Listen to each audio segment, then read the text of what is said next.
আজ আমরা সকলে সমবেত হয়েছি এত সুন্দর একটি মন্দির প্রাঙ্গণে।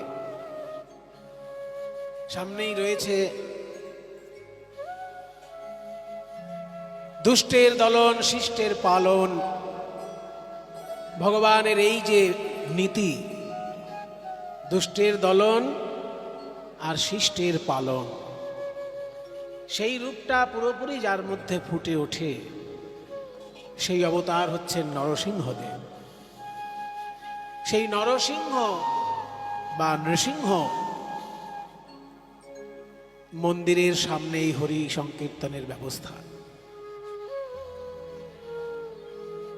তা আমরা কীর্তন গান যে রস আস্বাদন করতে এসেছি নৃসিংহদেবের সামনে বসে, কীর্তন শুনলে আমাদের উপকারটা কি হয়? অপকার কিছু হয় কিনা জানা নেই, কারণ কীর্তন শুনে কারোর অপকার হয়েছে এটা আমার অন্তত জানা নেই। হয়তো কীর্তনের কথাগুলো শুনে সে মানেনি, কীর্তনে যা যা উপদেশ দেওয়া হয়েছে সেগুলো শোনেনি, কীর্তনও শুনেছে আর কীর্তনের বাইরে গিয়ে অপকর্ম করেছে, তার ফলে তার ক্ষতি হতে পারে। কিন্তু কীর্তনের কথা শুনে যদি কেউ জীবনে মেনে চলে, তার কোনো ক্ষতি হয়েছে এ আজ অব্দি আমি শুনিনি। সেই জন্য আগে আমরা শুনব কীর্তন শুনলে তার উপকার কি কি হয়। এবং এইটা আমার বক্তব্য নয়, কীর্তনের যিনি প্রাণ পুরুষ, সেই প্রেমের ঠাকুর গৌরাঙ্গ সুন্দর, গৌরাঙ্গ মহাপ্রভুর একটি সংস্কৃত শ্লোকে সেই কথাগুলি তিনি বলেছেন যে কীর্তনের উপকারিতা কি কি। একটা নয়, দুটো নয়, তিনটে নয়। অন্যান্য গানের উপকারিতা আর কীর্তন গানের উপকারিতা আকাশ পাতাল পার্থক্য। কোনো গানকেই আমি ছোট করছি না, সব গানেরই একটা নিজস্ব মহিমা আছে। আপনি যদি গান বাজনার মানুষ হন, যে গান আপনি শিখবেন দেখবেন সেই গানেরই এমন একটা আকর্ষণী শক্তি আছে যে আপনাকে ওই গান সারা জীবন আনন্দ দিয়ে যাবে। কিন্তু তা হলেও কীর্তন গানের এমন একটা বহুমুখী উপকারিতা আছে, যেই বহুমুখী উপকারিতার জন্য অন্য সমস্ত গানের থেকে কীর্তন গানের আসন আলাদা করে মর্যাদাপূর্ণ আসন। এবার আমরা যদি ঠিক ঠিক কীর্তন গান না জানি, কীর্তন গান যদি আমরা না বুঝি, সেটা আমাদের দুর্ভাগ্যের ব্যাপার। কিন্তু কীর্তন গানের যে উপকার, সেটা চৈতন্যদেব বলছেন 7 রকমের উপকার পেতে পারে। একটা নয়, দুটো নয়, 5টা নয়, 7টা উপকার কীর্তন গানের। প্রথম উপকার কি? চেত দর্পণ মার্জনম। প্রথম উপকার বলা হলো চেতো দর্পণ মার্জনম। চেতো মানে চিত্ত অর্থাৎ মন, দর্পণ মানে আয়না, মন রূপী আয়না। মার্জনম মেজে ঘষে পরিষ্কার করে দিতে পারে কীর্তন গান। এইটাই তো প্রথম উপকার, আর এইটাই মনে হয় প্রধান উপকার। কারণ এই একটা যদি উপকার আপনার হয়ে যায় বাবা, বাকিগুলো এক একটা করে হতেই থাকবে উপকার।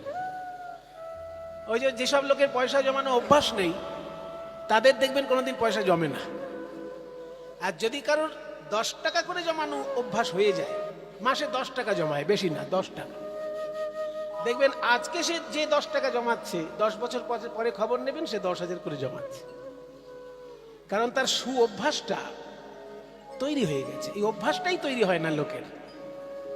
যার পয়সা জমানোই অভ্যাস নেই, তার তো কোনো কালে হবে না পয়সা। কিন্তু যার মাসে 10 টাকা জমানো অভ্যাস তৈরি হয়েছে, খুব কঠিন। 10 টাকা পেলেই মনে হবে একটু বিড়ি খেয়ে নি, 10 টাকা পেলেই মনে হবে একটু চা খেয়ে নি, একটু খৈনি খেয়ে নি, যাই হোক কিছু একটা মনে হবে, খরচা হয়ে যায়। কিন্তু কষ্ট করে যদি আপনার মাসে 10 টাকা জমানো অভ্যাস হয়ে যায়, 10 বছর পরে খবর নিলে দেখা যাবে ওই লোকটা 10,000 টাকা জমাচ্ছে মাসে। কারণ এটা তার সদভ্যাসের গুণ। ঠিক তেমনি কীর্তন গানের যে 7 রকমের উপকার বলা হয়েছে, আমার মনে হয় প্রথমটি যদি কারোর হয়ে যায় তাহলে বাকিগুলো আস্তে আস্তে তার হতেই থাকবে। সেই প্রথম উপকারটি কি? চেতো দর্পণ মার্জনম। চেতো মানে চিত্ত, দর্পণ মানে আয়না, মার্জনং মানে মেজে ঘষে পরিষ্কার করা। এই মন আয়নাকে পরিষ্কার করে দিতে পারে কীর্তন গান। বলছে মনটাকে আপনি আয়না বলে দিলেন, এত ছোট ব্যাপার। হ্যাঁ, কোথাও মেলায় বেড়াতে গিয়ে 10 টাকা দিলেই আয়না কিনতে পাওয়া যায়, আর 10 টাকা দিলে কারোর মন পাওয়া যায়? আরে মশাই, 10 লক্ষ টাকা দিয়ে কারোর মন পাওয়া যায় না? বলুন, 10 লক্ষ টাকা দিয়ে যদি কারোর মন পাওয়া যেত তাহলে সব ছেলে সব মেয়েকে ভালোবেসে ফেলতে পারত, বা সব মেয়ে সব ছেলেকে ভালোবেসে ফেলতে পারত। টাকা দিয়ে কারোর মন পাওয়া যায়? 10 লক্ষ টাকা দিয়ে আপনি একটা মেয়ের মন কিনতে পারবেন? পয়সা খরচা করলে আপনি মেয়ের শরীর কিনতে পারবেন, মন কিনতে পারবেন না। মন কেনা যায় না। তা সেই মনটাকে কি করে 10 টাকার আয়নার সঙ্গে তুলনা করে দিলেন? বলে শোনো, 10 টাকার আয়না আর মানুষের মন আয়না এক জিনিস নয়। 10 টাকার আয়নায় তুমি তোমার নিজের মুখটা দেখতে পাবে, কিন্তু ভগবানের মুখটা দেখতে পাবে না। আর মন রূপী আয়নাটা ভগবান তোমার মনে এমন ভাবে বসিয়ে দিয়েছেন যে তুমি একটু সাধনা করলেই এই মন রূপী আয়নার মধ্যে ভগবানের মুখটা দেখতে পাবে।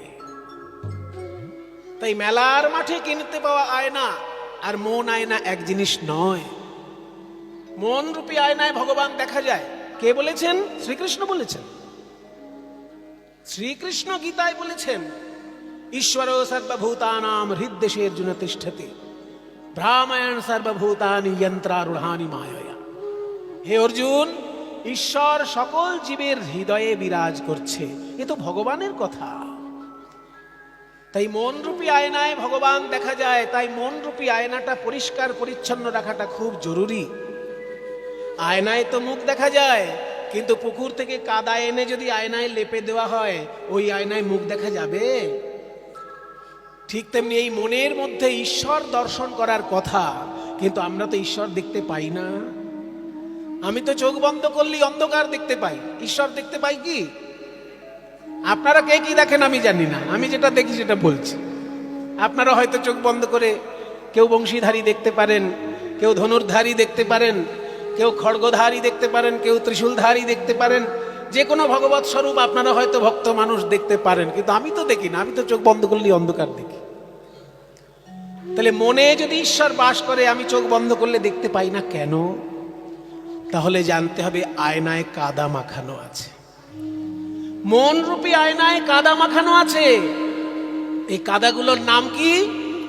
নাম আপনাদের সবার জানা আছে, কাম, ক্রোধ, লোভ, মোহ, মদ, মাৎসর্য। এই কাদাগুলো আমার মনের আয়নায় লাগানো আছে বলে আমি মনের মধ্যে ঈশ্বরকে দেখতে পারি না। সেই জন্য দিনের পর দিন যদি কেউ কীর্তন রস আস্বাদন করতে পারে, ওই যে বললাম আয়নায় কাদা, কাদা এমনি যাবে না। ওই কাদায় যদি কেউ একটু ডিটারজেন্ট পাউডার দেয় আর তার সঙ্গে যদি একটু জল দেয়, তবে কাদাটা ধুয়ে মুছে পরিষ্কার হবে। ঠিক তেমনি মন রূপী আয়নার মধ্যে যদি কেউ একটু নয়নের জল দিতে পারে আর ভগবানের সংকীর্তন রূপী মাজন দিতে পারে, তাহলে মন আয়না পরিষ্কার হবেই হবে।